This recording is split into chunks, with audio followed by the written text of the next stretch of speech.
Kalau lo nonton video ini, ada kemungkinan lo penasaran dengan Scrum. Di video ini, gue akan jelasin tentang apa itu Scrum, apa aktivitas dan artifaknya, dan contoh penerapan Scrum di bisnis nasi kuning. Yuk, alright, disclaimer dulu.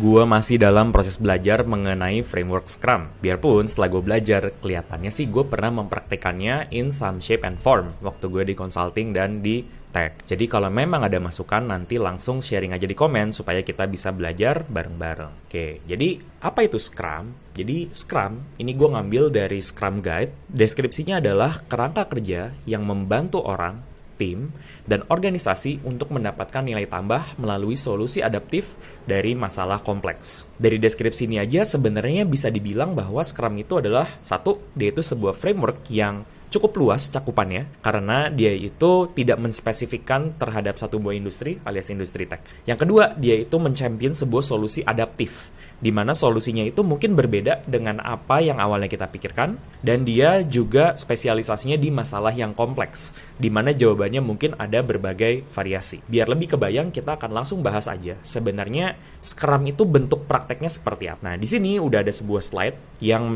menunjukkan keseluruhan aktivitas dan artifak dari Scrum. Aktivitas atau biasa disebut event atau seremoni adalah hal-hal yang dilakukan dalam menjalankan Scrum berdasarkan Scrum Guide.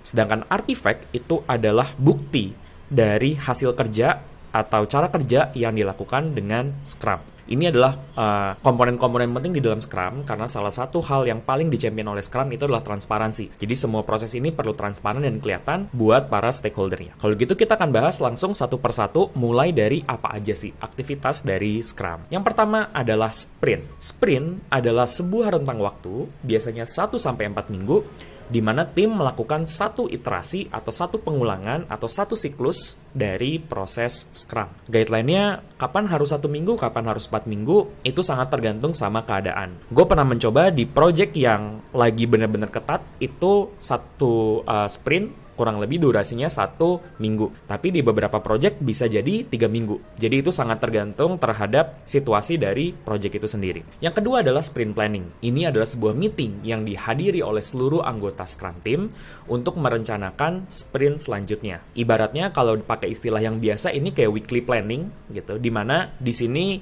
kita ini sama-sama memahami apa sih tujuan atau yang ingin dicapai di akhir sprint ini, apa yang bisa dilakukan di dalam sprint ini, karena sprint itu kan waktunya terbatas dan kemungkinan besar kita nggak bisa melakukan semua hal.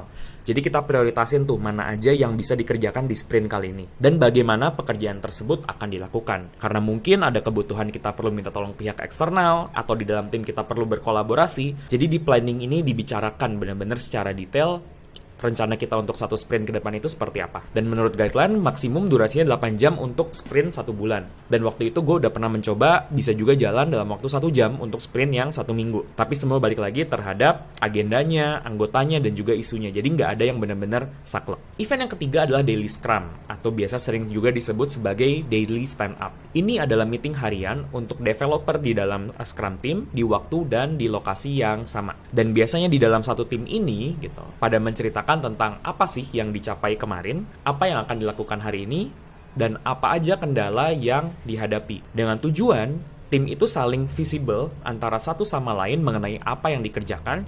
Jadi kalau ada peluang kolaborasi, atau justru malah, ternyata teman satu tim gue ini nggak bisa maju kalau kerjaan itu nggak selesai, kita tuh jadi sama-sama tahu. Karena disinilah kita sama-sama mempromote the culture of transparency.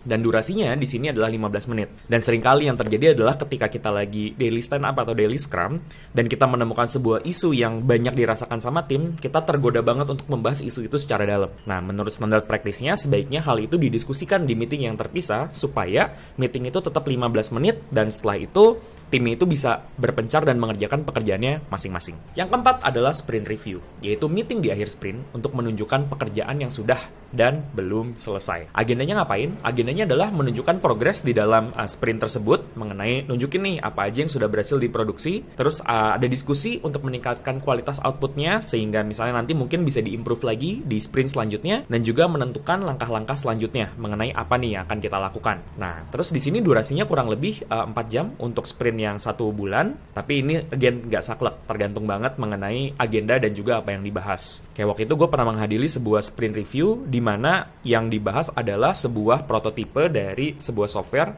yang pengen kita presentasiin ke klien, dan itu meeting yang besar. Jadi waktu itu sprint reviewnya benar-benar bisa sampai setengah harian, karena kita benar-benar nge-review secara detail supaya memastikan ketika kita presentasiin nanti ke klien, itu presentasinya bisa berjalan dengan bagus. Yang kelima adalah sprint retrospektif. Tuh, di sini ada meeting untuk merefleksikan dan mengidentifikasi cara kerja yang lebih baik sebagai sebuah tim. Tuh, di sini kita mengevaluasi gimana cara kerja kita di sprint sebelumnya, apa yang sudah berjalan baik, apa yang bisa diimprove, dan kita mengidentifikasi perubahan kunci untuk meningkatkan performa tim. Nah, dan di sini durasinya bebas gitu ya. Waktu di guide-nya sih ditulisnya 3 jam untuk 1 month sprint. Tapi bisa juga lebih singkat, bisa juga lebih lama, tergantung situasi dari sprint tersebut. Nah, itu dia 5 buah sprint event yang ada di dalam Scrum Guide. Nah, berikutnya gue akan memberikan contoh gitu ya, gimana sih kalau misalnya kita menerapkan si Scrum event ini atau Scrum activity ini di dalam sebuah bisnis konvensional, yaitu bisnis nasi kuning. Dimana mungkin kita bisa bilang karena ini baru mulai jualan, sprintnya 1 minggu, dan di sprint planning kita mengeset target profitnya sekian, dan untuk tim produksi diberikan target untuk memproduksi sebanyak sekian dengan harga jualnya sekian. Dan kalau untuk tim marketing, kita planning untuk melakukan marketing ke sekian pelanggan dengan biaya marketingnya sekian per pelanggan. Dan setiap harinya kita akan melakukan